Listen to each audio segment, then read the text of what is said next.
There is a silence that lives across the Kazakh steppe, a silence so vast it seems to have its own weight, pressing down on grass that runs unbroken to a horizon with no visible edge.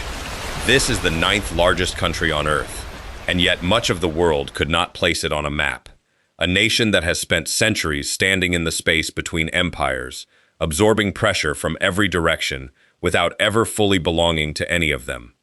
Mongol Khans rode across this land. Russian czars claimed it. Soviet planners reshaped it by force. Chinese dynasties eyed it from the east. And through all of it, a nomadic people built a civilization not around cities and walls, but around movement itself. Horses, grasslands, and a sky so enormous it seems to demand its own kind of humility. More than 100 distinct ethnic groups now call this territory home, a diversity born not of gentle multiculturalism, but of centuries of forced migration, deportation, and displacement that successive empires imposed upon this land and the peoples they sent here. Koreans exiled by Stalin, Chechens and Volga Germans deported during the Second World War, Russian settlers relocated under Tsarist and Soviet colonization schemes alike. Kazakhstan absorbed wave after wave of population moved here against their will, and somehow, across generations, wove many of their descendants into a genuinely shared national fabric. What does it mean to survive between empires rather than inside one? Follow the steppe eastward from ancient burial mounds, through cities built by conquerors and cosmonauts alike, into a silence that has outlasted every power that ever tried to break it. This is Kazakhstan. The Kazakh steppe stretches across more than 1 million square kilometers, a sea of grass broken only by occasional rivers, salt flats, and the low burial mounds.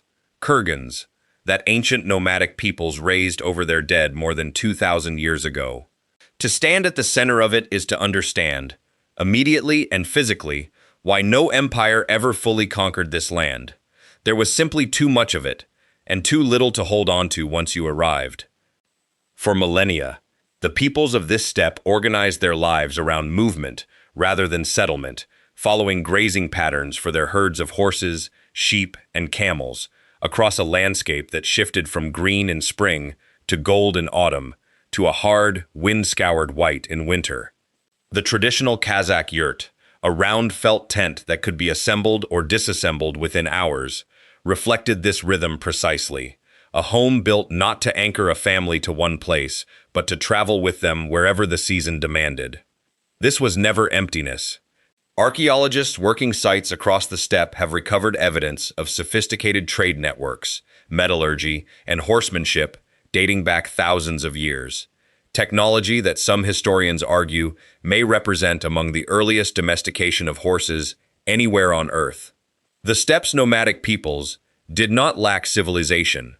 They simply built one that Western observers, accustomed to cities and permanent monuments, took centuries to recognize as civilization at all. Silence, on the open steppe, carries its own specific texture.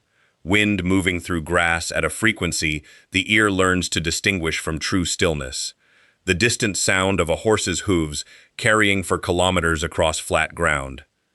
Kazakh elders describe this silence not as absence, but as a kind of company. A landscape that has listened to everything that has ever happened upon it, and offers, in return, nothing but its own enormous patience. The steppe was never simply a barrier between civilizations either. Branches of the Silk Road threaded across this land for centuries. Caravans of merchants and travelers moving silk, spices, and ideas between China and the Mediterranean world, along routes that Kazakh nomadic communities came to know intimately, offering guidance, trade goods, and protection to travelers in exchange for goods and knowledge that never reached this remote interior any other way. Cities that grew up along these routes, Turkestan and Otrar among them, developed as genuine centers of learning and commerce, evidence that the steppe's nomadic character coexisted with, rather than excluded, sophisticated urban and intellectual life at its edges. Climate itself shaped this civilization as thoroughly as any historical event. Summers on the open steppe can reach temperatures exceeding 35 degrees Celsius, while winters regularly plunge below -30, an annual swing among the most extreme found anywhere on the inhabited planet. Surviving this range required not simply toughness, but genuine ecological expertise passed down across countless generations, knowledge of exactly when to move herds, which grasses would sustain animals through which season, and how to read a sky that could shift from calm to lethal blizzard within hours. In 1969, archaeologists excavating a burial mound near Issyk, not far from modern Almaty, uncovered a Saka warrior burial dating to roughly the 4th or 5th century BCE, the remains dressed in an armor of more than 4,000 gold plaques, so dense and elaborate that the find became known immediately as the Golden Man, one of the most significant archaeological discoveries in Central Asian history.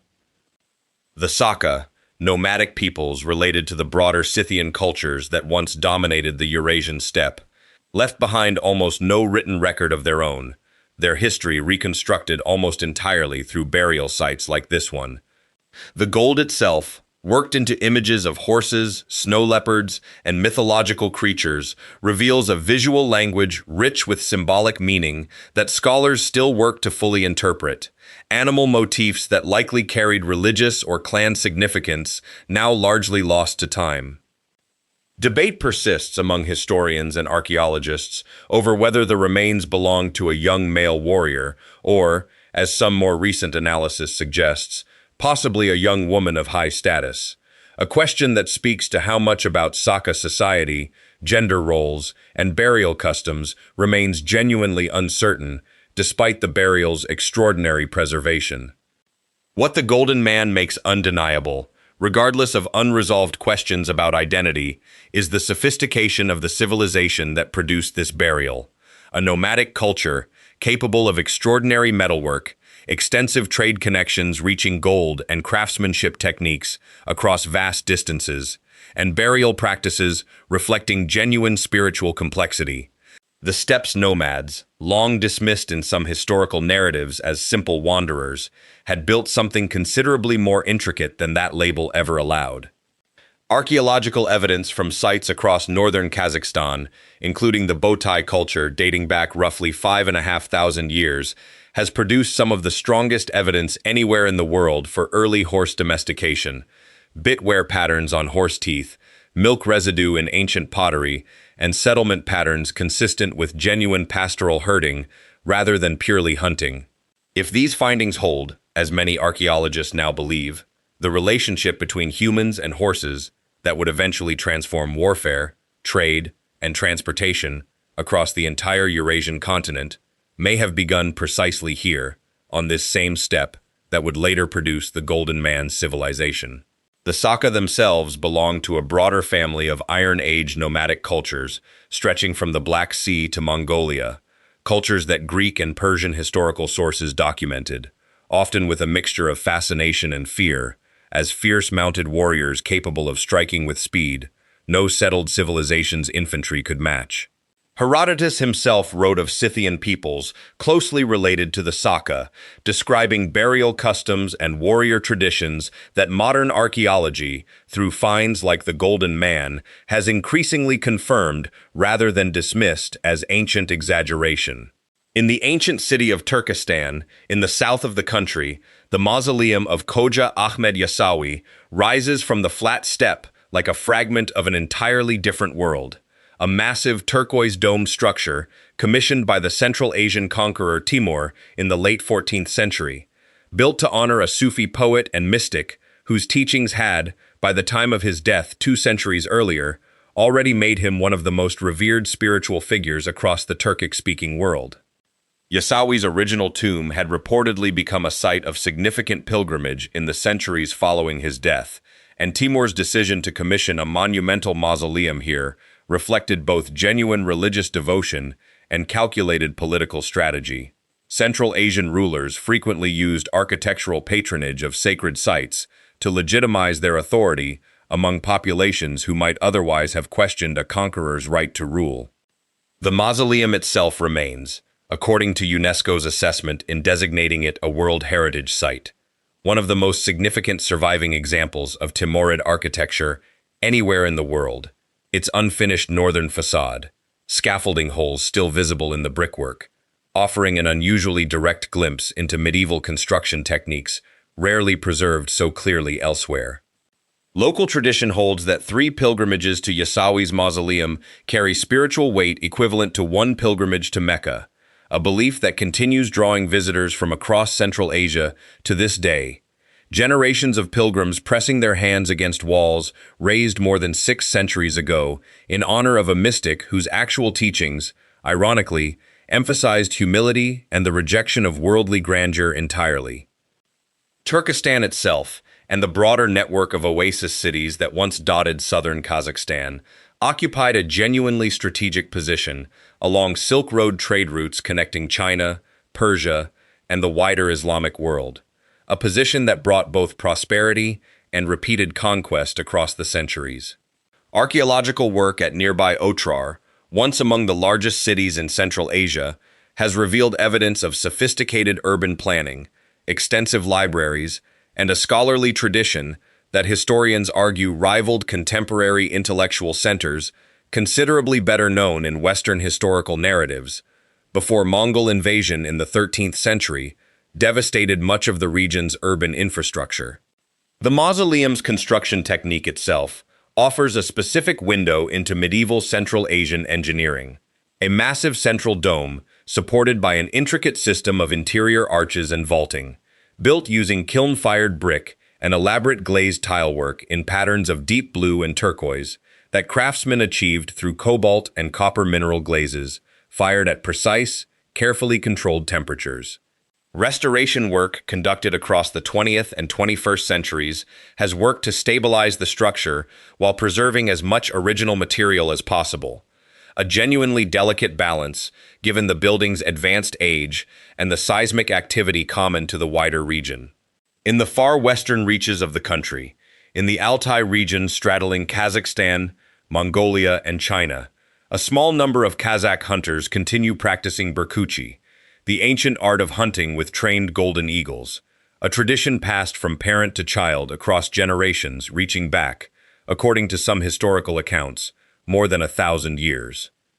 Training a golden eagle for hunting begins, traditionally, with capturing a young bird from the wild, followed by months of patient work building trust between hunter and animal, a relationship built on consistent care rather than domination, since an eagle, unlike a domesticated dog, never fully loses its wild instinct and could simply fly away at any point if the bond were not genuinely maintained. Experienced berkuchi describe reading an eagle's mood and readiness the way a sailor reads weather, subtle signals in posture and behavior, indicating whether a bird is prepared to hunt or needs more time. Eagles typically hunt foxes and hares across the open winter steppe, the hunter releasing the bird from horseback at the sight of prey. The eagles dive, covering enormous distances at speeds that make the hunt, by most accounts, genuinely breathtaking to witness, even for hunters who have seen it thousands of times. After roughly a decade of hunting partnership, tradition holds that an eagle should be released back into the wild, allowing it several remaining years of natural life, rather than keeping the bird in captivity indefinitely. This practice, once essential to steppe survival during harsh winters when other food sources grew scarce, has become increasingly ceremonial as modern life offers Kazakh families other paths to provision. And yet the eagle hunters who continue the tradition describe it less as performance for outside observers than as a genuine, actively maintained connection to a specific relationship between human and animal that predates every empire that has ever claimed this land. The annual Golden Eagle Festival, held each autumn in the western Kazakh region, has grown from a small local gathering into an internationally recognized event, drawing berkuchi from across the Altai region to compete in demonstrations of hunting skill, horsemanship, and the strength of the bond between hunter and bird. Judges evaluate competitors on speed, accuracy, and the responsiveness of the eagle to its handler's commands, criteria that reward not simply raw hunting ability, but the depth and quality of a relationship built, in most cases, over many years of patient daily care. Younger practitioners of Berkouchi describe a genuine tension between preserving the tradition's authentic difficulty and adapting it for a world increasingly interested in eagle hunting, primarily as cultural spectacle rather than practical necessity. Some families have found in this growing outside interest a viable path to sustaining the tradition economically, guiding visitors and demonstrating techniques that might otherwise have faded entirely, as fewer young Kazakhs pursue hunting as genuine subsistence.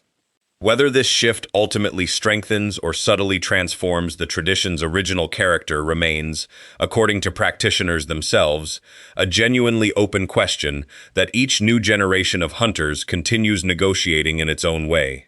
Beneath the steppe's vast beauty lies a chapter of Kazakhstan's history that the country has only relatively recently begun openly confronting. The Asharshilik, the great Kazakh famine of the early 1930s, one of the most devastating demographic catastrophes of the 20th century, and one that remains, outside Kazakhstan itself, strikingly under-recognized. Soviet collectivization policy under Stalin sought to force Kazakhstan's nomadic population into settled agricultural communities, seizing livestock, the literal foundation of nomadic survival, and redistributing it into state-controlled collective farms. Records from historical archives opened after Soviet collapse describe a policy that catastrophically misunderstood the steppe's ecology, forcing a population whose entire subsistence system depended on mobility into fixed settlements poorly suited to the land they now occupied.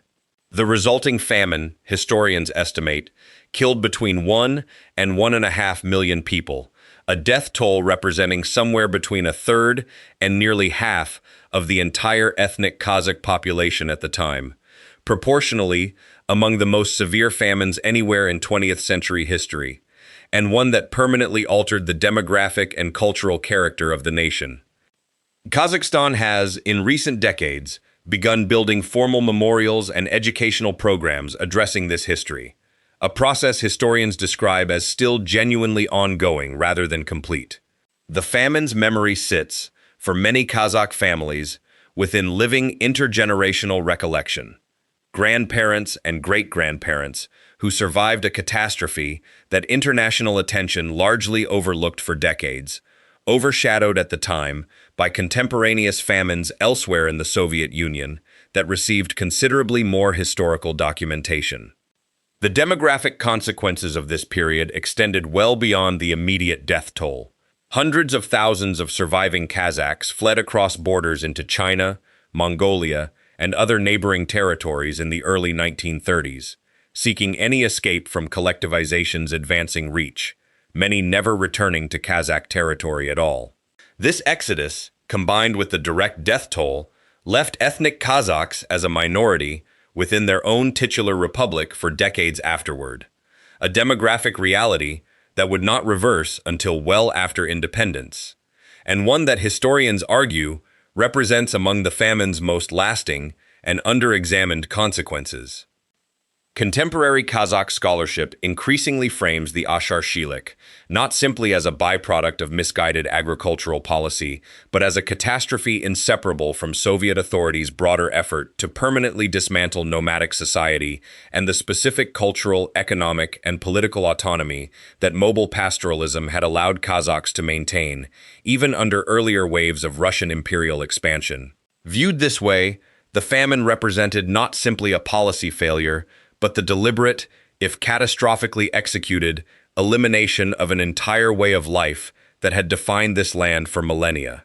Northeast of the capital, near the city once known as Semipalatinsk, the Soviet Union conducted its first atomic bomb test in 1949 at a site chosen, according to declassified records, partly for its perceived remoteness and partly for a callous disregard for the populations actually living nearby. Over the following 4 decades, the Semipalatinsk Test Site hosted more than 450 nuclear detonations, both atmospheric and underground, conducted with minimal warning or protection, extended to nearby villages. Records from health studies conducted after the site's 1991 closure describe elevated rates of cancer, birth defects, and radiation-related illness across the region that persist, in documented medical assessments into the present generation, decades after the last test was conducted. Soviet authorities, according to historical accounts from declassified archives, conducted minimal evacuation or health monitoring for civilian populations near the site during most of its active decades, treating the affected community's exposure as an acceptable cost of the broader nuclear weapons program.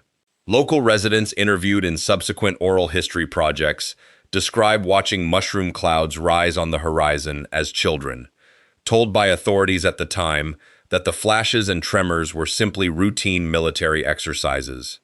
Kazakhstan's government, following independence in 1991, formally closed the test site and became one of relatively few former nuclear states to voluntarily renounce nuclear weapons entirely, relinquishing the substantial Soviet-era arsenal it had inherited.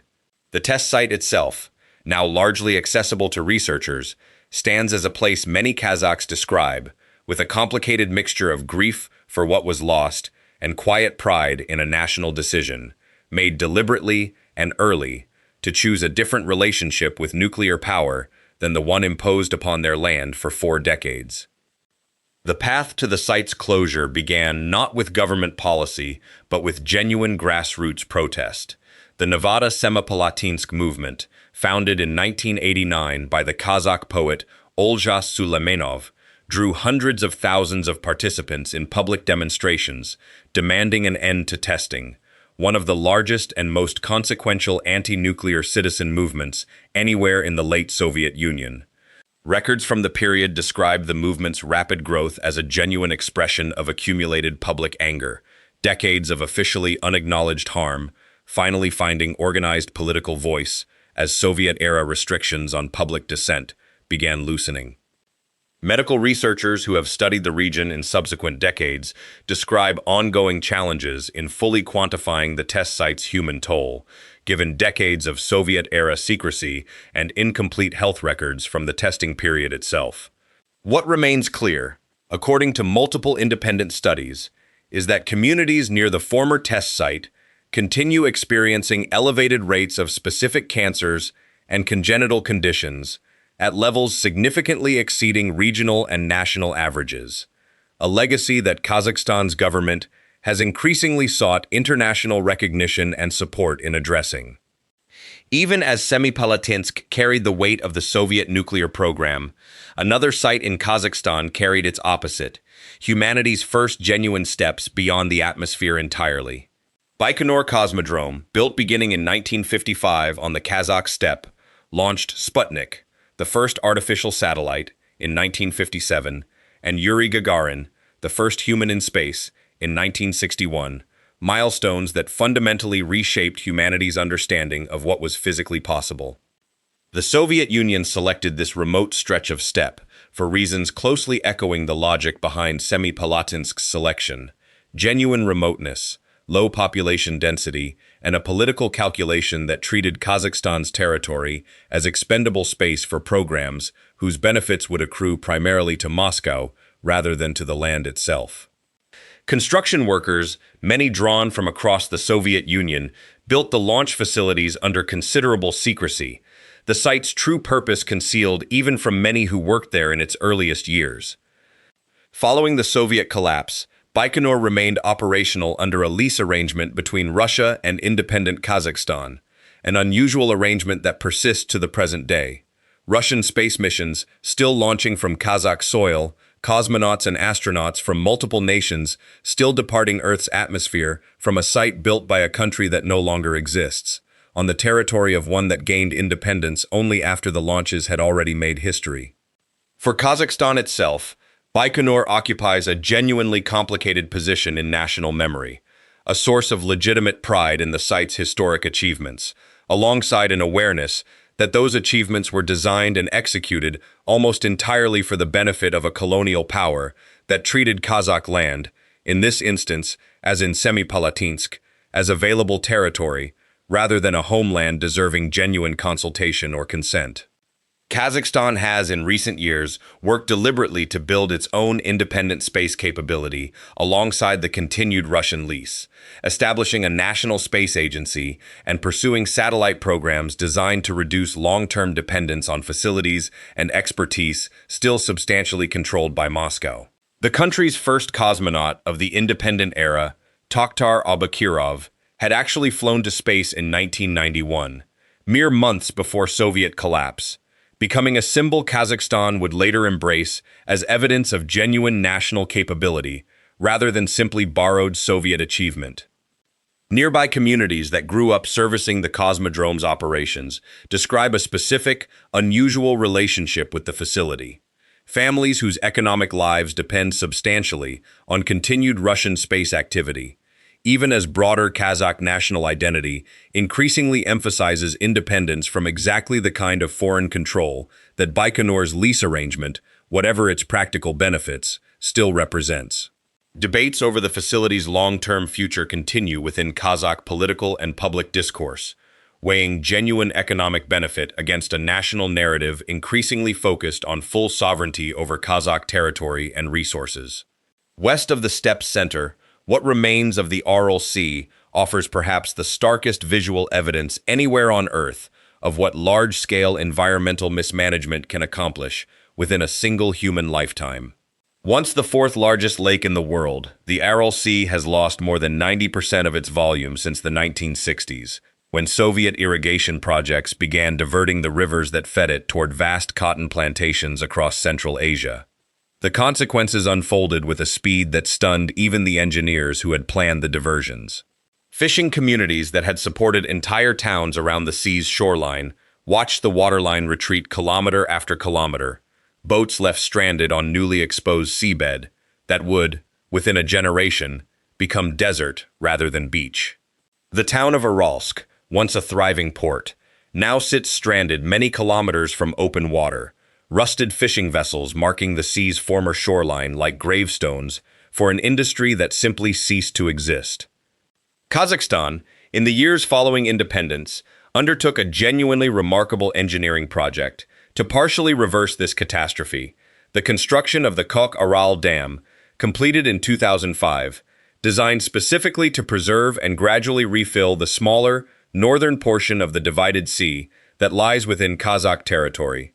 Records from environmental monitoring since the dam's completion describe measurable success, water levels in the North Aral Sea rising considerably, and fish populations beginning a genuine, documented recovery after decades of near-total collapse. The southern portion of the sea, lying mostly within Uzbekistan, has not received the same intervention and continues its decline largely unabated. A stark illustration of how a single ecological catastrophe now unfolds along two entirely different trajectories, depending on which side of a national border the water happens to fall.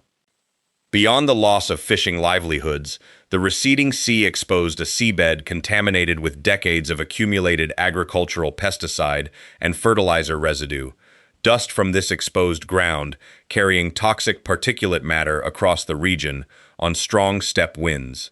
Public health researchers studying communities surrounding the former sea have documented elevated rates of respiratory illness, anemia, and other conditions linked to this airborne contamination, an environmental health crisis that unfolded largely outside significant international attention during the Soviet period, and only gained broader recognition after independence made outside research access considerably easier.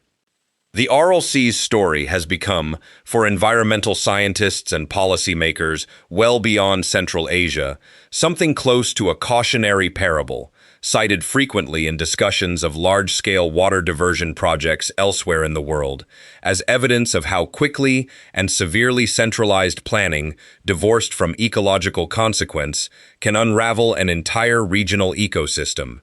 Kazakhstan's partial success in reversing the damage to its portion of the sea offers, meanwhile, a rarer and more hopeful counterexample, evidence that at least some environmental catastrophes, if addressed with sufficient political will and sustained investment, remain genuinely reversible rather than permanent. Almaty, Kazakhstan's largest city and its capital until 1997 sits at the foot of the Tian Shan Mountains, a green, tree-lined city whose Soviet-era architecture increasingly shares space with contemporary towers and a growing, internationally oriented business culture. For decades, the undisputed heart of Kazakh cultural and economic life, Almaty retains, even after losing its formal capital status, a specific gravitational pull that many Kazakhs describe as simply irreplaceable. The decision to relocate the capital northward to what became Astana, renamed Nur Sultan for several years before reverting to its original name in 2022, reflected both practical and symbolic considerations, according to accounts from Kazakh government records of the period. Reducing seismic risk present in mountainous Almaty, positioning the capital more centrally within the country's vast territory, and deliberately building a new national symbol unburdened by association with the Soviet era. What rose from the flat steppe over the following decades startled observers accustomed to the gradual, organic growth of most world capitals. Astana's skyline, filled with architecturally ambitious towers, golden domed structures, and deliberately futuristic public buildings, represented one of the most rapid planned urban developments anywhere in the modern world. A capital city built essentially from scratch to project an image of a nation reinventing itself after decades of Soviet rule. Critics, both domestic and international, have described this rapid construction as occasionally prioritizing symbolic grandeur over practical urban planning, while supporters point to a genuinely functional modern capital that has, within a single generation, transformed an obscure steppe town into a recognized international city. Whatever the balance of that assessment, the astonishing speed of Astana's construction stands as its own kind of testament to a nation determined, after centuries spent as territory claimed by others, to build something unmistakably its own. Almaty, meanwhile, has continued developing its own distinct character even after losing formal capital status, drawing on its mountain setting to build a reputation as a center for skiing, hiking, and outdoor recreation largely unavailable in the flatter northern reaches of the country. The city's universities, museums, and thriving restaurant culture have made it, by most contemporary accounts, the nation's genuine cultural capital, regardless of where formal government business is conducted, a distinction many Kazakhs draw deliberately when discussing the two cities' differing roles. Both cities, in their own ways, represent Kazakhstan's ongoing negotiation between honoring what came before and building deliberately toward what comes next. Almaty's Soviet-era architecture standing alongside international coffee chains and contemporary art galleries. Astana's futuristic skyline rising from steppe that, within living memory, supported little more than scattered grazing herds. Neither city fully resolves the tension between these impulses, and neither, according to residents interviewed across multiple accounts, seems particularly interested in resolving it completely. The coexistence itself increasingly understood as simply what a young, rapidly modernizing nation with an ancient underlying culture actually looks like in practice. Return finally to the steppe itself, the same grassland that watched Saka warriors bury their dead in gold, the same land that absorbed Soviet collectivization, nuclear testing, and the diversion of an entire sea, and the same territory that now hosts rockets destined for orbit, and a capital city built in barely more than 2 decades. Kazakhstan's history reads, in many ways, as a study in what it means to endure between powers rather than to hold power outright. Mongol, Russian, and Soviet influence, each leaving permanent marks on this land without ever fully erasing the specific culture that predates and, in genuine and ongoing ways, outlasts all of them. The yurt still exists alongside the skyscraper. The eagle hunter's patient, generations-old relationship with his bird persists within a few hundred kilometers of a launch pad sending humans toward the stars. What does it mean for a nation to survive not through conquest, but through sheer, patient endurance, absorbing catastrophe after catastrophe, from famine to fallout to ecological collapse, and rebuilding each time with whatever remained? Perhaps the steppe's ancient silence offers something closer to an answer than any single historical event could provide. That survival, on this particular landscape has never been about resisting the wind directly, but about learning, across centuries, exactly how to bend with it long enough to still be standing when it finally passes. The grass still grows across the burial mounds of the Golden Man's ancestors. The eagles still hunt across the same winter steppe their ancestors' handlers rode 1,000 years ago. And somewhere between the silence of an empty grassland and the roar of a rocket launch, a nation that spent centuries, defined by other people's ambitions, continues, quietly and deliberately, defining itself. Perhaps no single image captures this ongoing negotiation better than the steppe itself at dusk, grass that has absorbed the hoofbeats of Saka warriors, Mongol cavalry, Soviet tractors, and the vibration of rockets bound for orbit, all within the same unbroken expanse of land, all eventually folding back into the same enormous, patient silence that was there before any of them arrived and will, in all likelihood, remain long after every current empire and ambition has passed into its own kind of history.